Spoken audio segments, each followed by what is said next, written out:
ഒരു സ്വസ്ഥത ഇല്ലെന്ന് വെച്ചാ ശയന പ്രദക്ഷിണം, അത് കഴിഞ്ഞപ്പോ ഒരു ഷഷ്ടി പൂർത്തി, ഓരോ കുരിശുകളെ. അതിനിടയ്ക്ക് കുറെ ബന്ധുക്കളും വന്നു കൂടിയിട്ടുണ്ട്. എഴുന്നള്ളത്ത് ഇത്രയും കൊണ്ട് തീർന്നോ അല്ല ഇനിയുണ്ടോ ആവോ? എന്നാ ഈ വന്ന് കേറുന്നവർക്കെങ്കിലും ഒരു കോമൺ സെൻസ് വേണ്ടേ? അതുമില്ല. ഒരു വീടാവുമ്പോ ഇങ്ങനെയൊക്കെ അല്ലേ ഉണ്ണേട്ടാ? ഇങ്ങനെയൊന്നും അല്ല. ഇത് ഇവിടുത്തെ മാത്രം ഒരു ചിട്ടയാ, വേറെ എവിടെ ഞാനിങ്ങനെ കണ്ടിട്ടില്ല. ആകെയുള്ളത് കുറച്ചാണത് ലീവാ.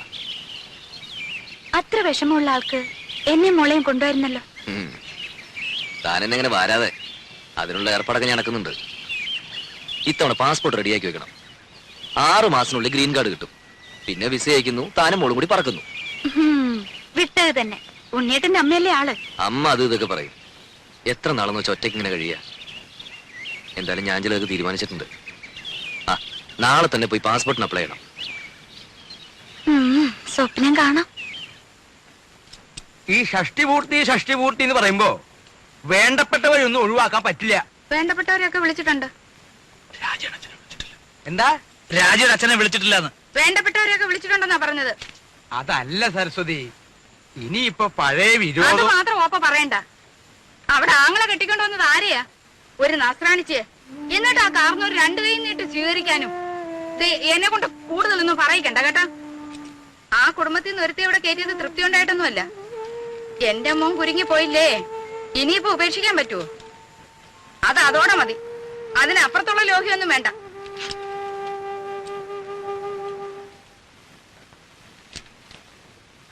നീ ഇവിടെ ഉണ്ടായിരുന്നോ? ഞാൻ നിന്നെ അന്വേഷിച്ച് നടക്കായിരുന്നു. ഈ പന്തല് പണിക്കാരുടെ തട്ടും മുട്ടും കാരണം കിടക്കാൻ ഒരിടയില്ലാണ്ടായി. എന്താ ഉണ്ണിയെ, നിന്റെ അമ്മ ഇവിടെ കൊതുകിനെ വളർത്തുണ്ടോ? ഉറങ്ങാറായോ ഉണ്ണിക്ക്?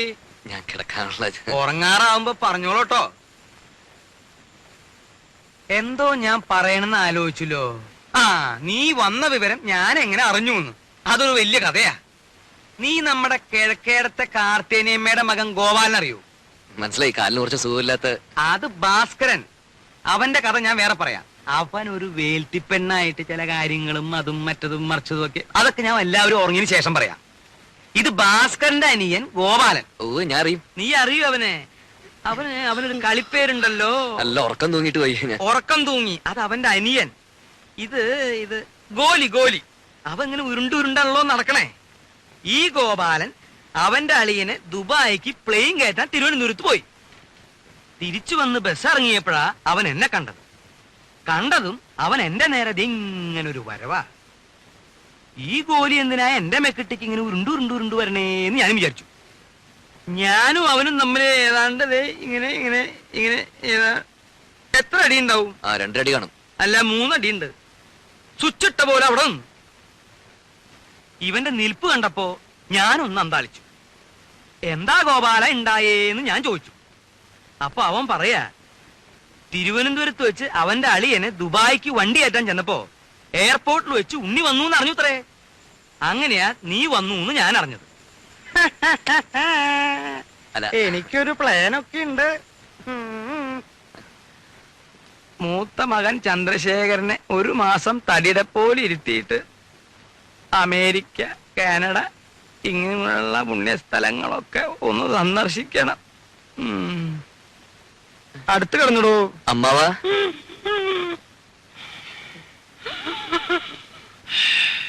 അമ്മാവാ,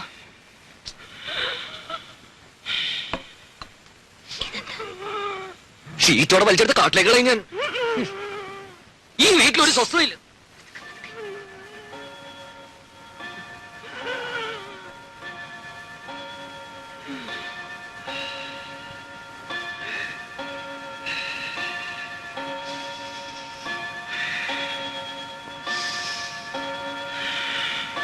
അവിടെ കിടന്നു.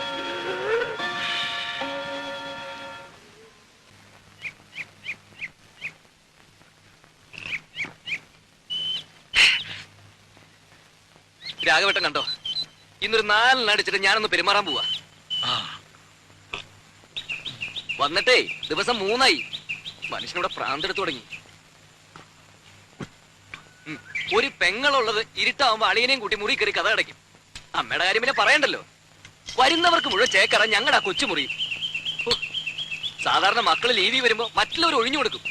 ഇവിടെ അതല്ല, സ്നേഹിച്ച് കൊല്ലുകയല്ലേ. എന്റെ ബലമായ സംശയം ഇനി ആരെങ്കിലും വന്നാൽ എന്നെ ഉണ്ണിയെ ഇറക്കി തൊഴുത്തി കിടത്തുവന്ന. ഓ പിന്നെ ഇറങ്ങി കിടക്കാം, ഇനി ഇങ്ങ് വരട്ടെ. സ്വയംഭം സാധനം. ഒരു കുപ്പിയെ കൊണ്ടുവന്നുള്ളൂ. ഇല്ല, ഒരു കപ്പിൽ നിറച്ച് പുറകെ വന്നിട്ട്. അല്ല ഇതാരാ ഇതേ പിന്നെ തേനാണ്. അയ്യോ വേണ്ട, അറിഞ്ഞിരിക്കട്ടെ. തേനല്ലോ അച്ഛൻ ഇന്നലെ കുടിച്ചല്ല. അത് ശരി. മാളൂട്ടി ഇത് ആരോടും പറയരുതേ. ഇല്ല മോൾക്കച്ഛൻ മിഠായി, ബിസ്ക്കറ്റ്, ചോക്ലേറ്റ് ഒക്കെ വാങ്ങിത്തരും, പറയോ? ഇല്ല.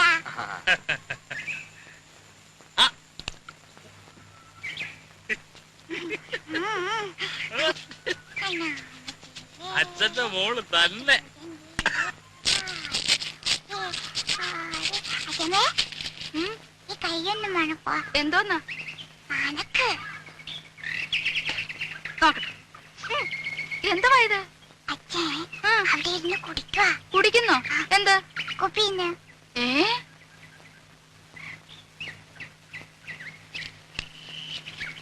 എടാ എടാ, ഇവിടെ വാടാ.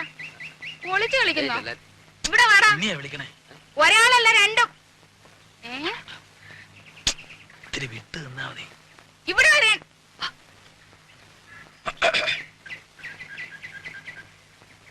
അതൊരു പ്രത്യേകതരം വാഴയാ. 6ാം മാസത്തിൽ കായ്ക്കണതാ. ഞാൻ നട്ടതാ. എടാ ഇങ്ങോട്ട് വാടാ. വാ. നാട്ടല്ലേ. എന്താ വരുന്നത് അവിടെ? എവിടെ? എടാ കുളത്തിന്റെ അവിടെ എന്താ വരുന്നത്? ഒന്നുമില്ല. എടാ രാഘവാ, വിളിക്കണോ? ഇവിടെ വന്നേ. ഇങ്ങോട്ട് നീങ്ങി നിക്കടാ. എന്താ വരുന്നത് അവിടെ? എടാ കുളത്തിന്റെ അവിടെ എന്താ വരുന്നെന്ന്? അത് പരൽമീൻ. പരൽമീന്?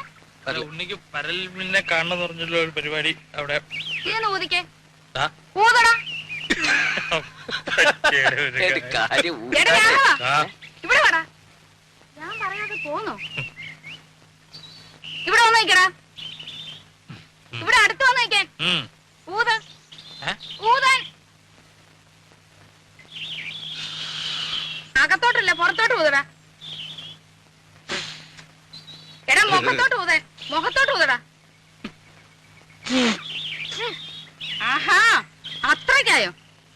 നിന്നെ ഈ കള്ളച്ചോറ് ഒന്ന് ചോടാ ഇവിടെ. നീ വാടാ. രണ്ടിനും ഞാനിത് നോക്കി.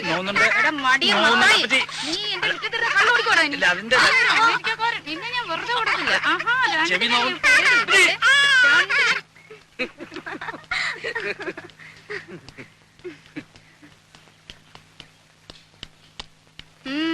എങ്ങോട്ടാ?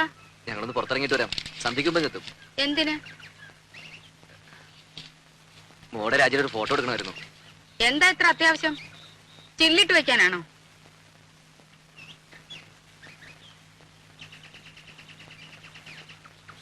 പാസ്പോർട്ടിന്റെ കാര്യത്തിന് ആവശ്യമുണ്ടേ. ഓ അമേരിക്കയിലേക്ക് കൊണ്ടുപോകാനായിരിക്കും. അപ്പൊ ഞാനോടാ? അല്ല, അമ്മ ഇവിടെ വിട്ട് വരില്ലെന്നല്ലേ പറയാറ്?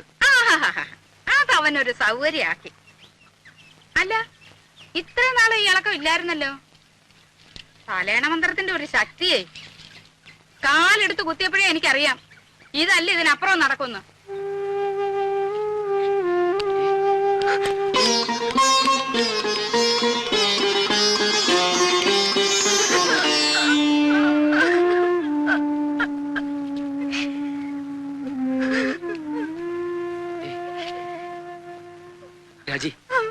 രാജി എന്താ അത്? അമ്മ എന്ത് വേണേലും പറഞ്ഞോട്ടെ. പോകുന്നും പോവാതിരിക്കുന്നൊക്കെ നമ്മളല്ലേ തീരുമാനിക്കുന്നത്. വേണ്ട, ഞാൻ വരുന്നില്ല. അപ്പോഴേ ഞാൻ പറഞ്ഞതാ.